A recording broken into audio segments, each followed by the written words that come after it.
కాకినాడ జిల్లా జగ్గంపేట మండలం జగ్గంపేటలో sub register కార్యాలయాల్లో రాచరిక పోకడలకు ఆనవాళ్లుగా నిలుస్తున్న పోడియం రైలింగ్ ను తొలగించాలని రాష్ట్ర ప్రభుత్వం ఆదేశాలు జారీ చేసింది. దీనిలో భాగంగా ప్రభుత్వ కార్యాలయాలకు 2 రోజుల సెలవు దినం రావడంతో ఎక్కడికక్కడ సబ్ రిజిస్టర్ కార్యాలయాల్లో పోడియం తొలగించే పనులు చేపట్టారు.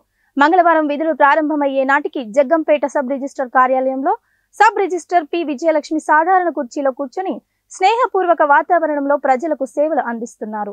ఈ సందర్భంగా ఆమె మీడియాతో మాట్లాడారు. ప్రజలకు మరింత దగ్గరగా రిజిస్ట్రేషన్ సౌకర్యాలు ఉండాలనే ఉద్దేశంతో ఈ పోడియంలో అవన్నీ రిమూవ్ చేసి అందరికీ సమానంగా ఉండేలాగా సేవలు మొత్తం కార్పెట్ కానీ అదంతా కూడా తీసేయమన్నారు. రెడ్ కార్పెట్ అదంతా తీసేయమన్నారు. గవర్నమెంట్ నుంచి వచ్చిన ఆర్డర్ ప్రకారం అందరికీ రిమూవ్ చేసేసి ప్రజలకు సేవలు అందించడానికి సుముఖంగా ఉంది. వాటర్ ఫెసిలిటీస్ కానీ కూర్చోడానికి చైర్స్ కానీ అన్ని అందుబాటులో ఉండేలాగా చూసుకుంటున్నాం.